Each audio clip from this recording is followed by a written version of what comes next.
आयुरा.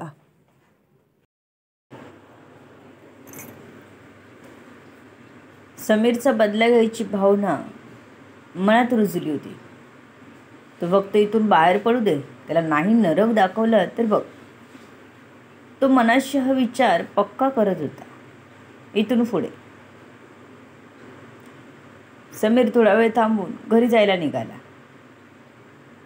हवं तर डॉक्टरकडे जाऊन ये रे, आयुष म्हणाला. त्याची काही गरज नाही, समीर म्हणाला आणि बूट घालत जायला निघाला. सांभाळून जा, निधी म्हणाले. आता तिला काही भीती नव्हती, आईबाबांनाही काही प्रॉब्लेम नव्हता म्हणून. समीरला ते गेले कित्येक दिवस बघत होते डोळ्यासमोर. मुलगा आवडला होता त्यांना, फक्त काळजी होती ते आता निधीच्या बॉसने काही केलं तर ह्याची. समीर सर्वांना बाय करून बाईक घेऊन घरी निघाला. त्याला वाटेतच एक गाडी आडवी आली. त्याला समजलं की हदिराजची माणसं असतील. त्याने बाईकला युटर्न घेतला आणि सुसाट दुसऱ्या साईडला आला. त्याने दिसेल त्या ठिकाणाहून गाडी काढत गल्लीबोळातून पार करत पुन्हा रस्त्याला आला. तोंडाला रुमाल बांधून तो पुन्हा घराच्या दिशेने निघाला. त्याला घरी जाऊन सुगंधा आणि आईला सुखरूप बघायचं होतं. त्यामुळे त्याने गाडीचा स्पीड वाढवला. तो वेगाने घराच्या दिशेने निघाला. पण एक ओळखीची गाडी त्याच्या घराच्या दिशेला जात असतानाच लांबूनच त्याने बघितली. त्याने पुन्हा बिल्डिंगच्या मागच्या रस्त्याने गाडी आत घेतली. हा मागचा रस्ता सर्वांनाच माहीत नव्हता, त्यामुळे त्याने गाडी लावली आणि सिक्युरिटीला सांगितले, कोणालाच वरती पाठवू नकोस. तुला धमकी वगैरे दिली तर पोलिसांना बोला असं सांगून तो वरती आला. बघितलं तर सुगंध अजून आली नव्हती. त्याला खूपच धाकधूक वाटू लागली. त्याने सुगंधाला फोन केला. हां दादा बोल. सुगंधाचा आवाज ऐकून त्याला बरं वाटलं. कुठे आहेस तू, समीरने विचारलं. ठीक आहे, आता पोचेन, रिक्षातून आत्ताच उतरले, सुगंधा म्हणाली. तोंडाला स्कार्फ बांध आणि बिल्डिंगच्या मागच्या बाजूने यायला ये, मी तिथे येतोय, समीर म्हणाला. अधिराजची माणसं बिल्डिंगच्या पुढच्या रोडवर येऊन उभी होती. समीर येईल ह्याची वाट बघत होती. समीर आईला सांगून खाली गेला. कोणी आलं तरी उगाच दरवाजा उघडू नकोस, तो सांगून गेला. बाईक घेऊन गेला. त्याने सुगंधाला घेतलं आणि लगेच आत आला.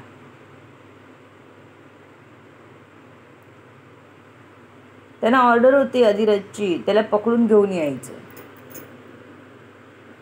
सुगंधाला त्याने घरात सोडलं आणि तिथून तो बाहेर पडला.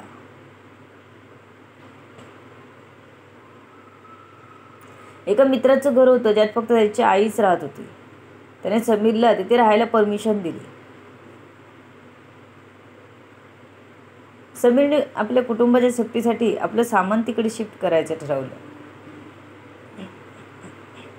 समीरच्या मनात खूप मोठा प्लॅन होता. त्याने आयुषला फोन केला. आयुष, एक प्रॉब्लेम झाला. अधिराजने माझ्या मागे माणसं पाठवली आहेत, समीर म्हणाला. तसा आयुषसुद्धा घाबरला.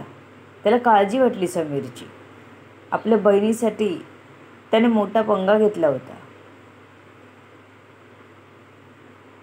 तू कुठे आहेस आता, आयुषने काळजीने विचारला. मी बाहेर आहे, माझी काळजी सोड. तू लवकर लग्न करून जेवढं सुगंधाला सुरक्षित ठेवता येईल तेवढं बरं. मला तिची काळजी वाटते. अधिराज माझ्या मागे हात धुवून लागलाय. आता घरी येतानाच त्याच्या माणसाने माझा पाठलाग केला. मी चकवा दिला तर बिल्डिंगच्या गेटवर येऊन उभे आहेत. मी बिल्डिंगच्या मागच्या गेटने आलो आहे, समीर एक एक सांगत होता. तसे आयुषच्या चेहऱ्यावरचे भाव बदलत होते. तू काय करायचं ठरवलं आहेस, आयुषने विचारलं. माझ्या मनात एक प्लॅन आहे. समीरने आपला प्लॅन त्याला सांगितला. समीर पण आयुषला ऐकून जरा शॉकच बसला होता. त्याने समीरला समजावायचा प्रयत्न केला होता. आयुष, मी माझा निश्चय पक्का केला आहे. बाकी कोणालाच काही सांगणार नाही मी. निधीलाही नाही. तूही तिला काही सांगणार नाहीस. फक्त तिला सांभाळ. मी तुझ्यावर विश्वास ठेवून सगळं सांगितलं आहे. माझा विश्वास तोडणार नाहीस तू. समीर एकदम निश्चय करूनच म्हणाला. तू खूप मोठ्या धर्मसंकटात टाकलंस मला.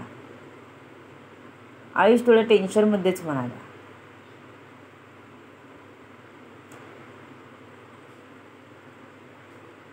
त्याने रात्रीच मोजक्या सामानासहित दोघींना मित्राच्या घरी सोडलं. सुगंधाला तिकडेच कुठेतरी जॉब बघायला सांगितला.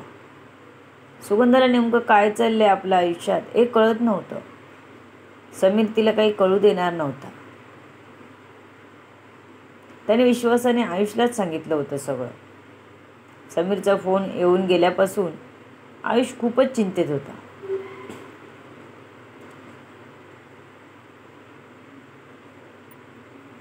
सुगंधाशी घाईत लग्न करणं त्यालाही जमेल का हाच विचार करत होता. पण ती लांब राहिली तर तिची जास्त काळजी वाटणार होती. म्हणूनच आता सुगंधाशी लग्न करायचा निर्णय घ्यावा लागणार होता.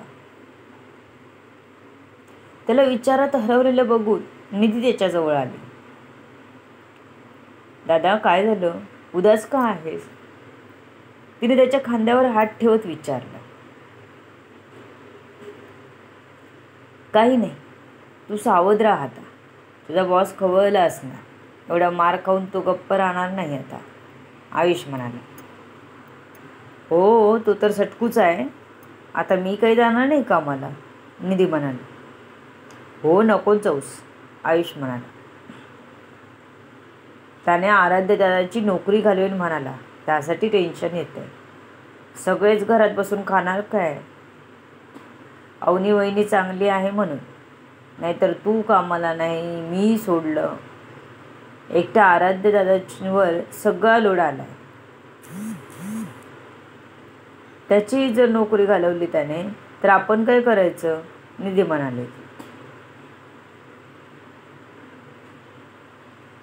एखादा व्यवसाय करायचा म्हणतोय. तसंही नोकरी सोडलीच आहे तर व्यवसाय करायला काय हरकत आहे?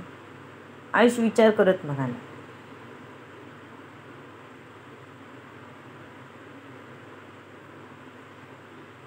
आराध्याच्या नोकरीची पण त्याला चिंता होती. खरंच तोही घरात बसला तर कसं करायचं? त्याने विचार केला, एखादा गाळा घेऊन दुकान टाकलं तर कसं होईल? तो घरातल्यांशी आधी बोलून घेणार होता. निधीला त्याने बोलून दाखवलं. इकडे अधिराजची माणसं जेव्हा वाट बघून थकले तेव्हा सिक्युरिटीला दमदाटी करून ते जबरदस्ती समीरचा रूम नंबर बघू लागले. त्यानंतर त्याने आत घुसून समीरचा रूम बघितला तर त्याला लॉक होतं. ते जास्तच खवळले. तोपर्यंत सिक्युरिटीने बिल्डिंगच्या कमिटी मेंबर्सना माहिती दिली. त्यांनी लगेच पोलीस बोलावले.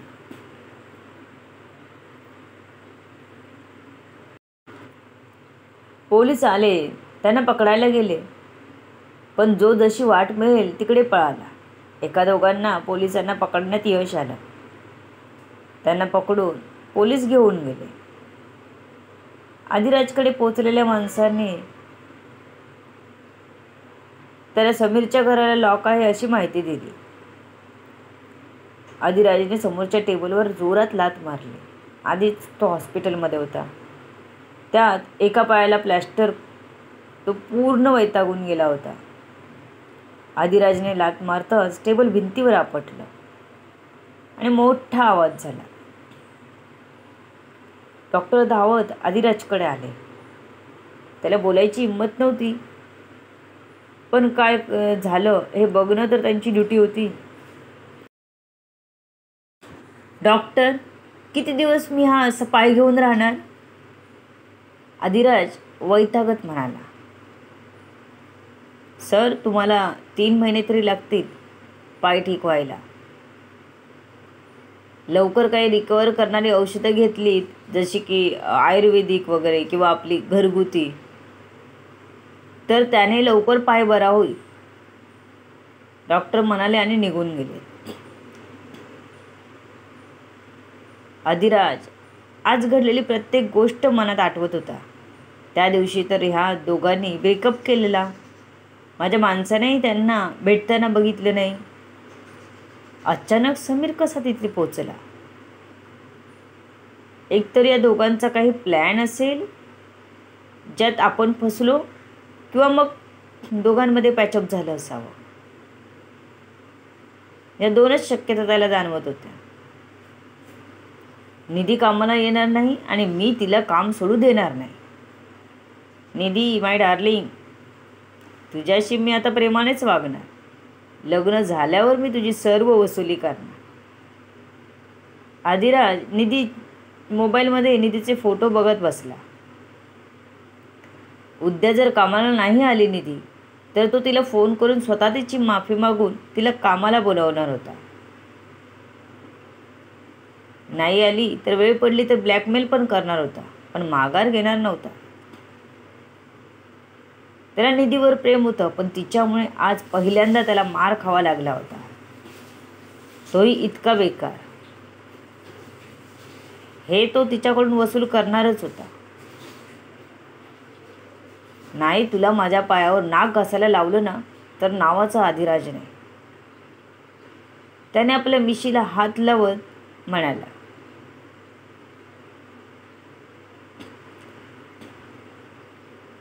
समीर मिळाला नाही म्हणून त्याने आपल्या लोकांना त्याला शोधायला पाठवलं होतं. समीर मात्र प्रत्येक क्षणी सावध होता. तोंडाला मास्क लावूनच वावरत होता. त्याला स्वतःसोबत त्याच्या कुटुंबाचीही काळजी घ्यायची होती. आता त्याने उडी घातली होती, मागे फिरणार नव्हता. अधिराज त्याला सोडणार नव्हता माहीत होतं, पण म्हणून तो गप्प बसणार नव्हता. त्यासाठीच त्याचं प्लॅन चालू होतं. काय केलं असेल समीरने प्लॅन? आयुष गुपित ठेवू शकेल का? नवीन व्यवसायात उतरणं आयुषला जमेल का? To be continue. सर्व गोष्टी जाणून घेण्यासाठी पुढील येणारे भाग वाचायला आणि ऐकायला विसरू नका. तुमच्या अमूल्य प्रतिसादाची आतुरतेने वाट बघते. लेखिका शब्दवेदी उर्फ संतोषी गजानन राणे पाताळे. धन्यवाद. या कथेला जास्तीत जास्त लोकांपर्यंत शेअर करा. तुम्ही लाईक करा, कमेंट करा आणि चॅनलला सबस्क्राईब करा.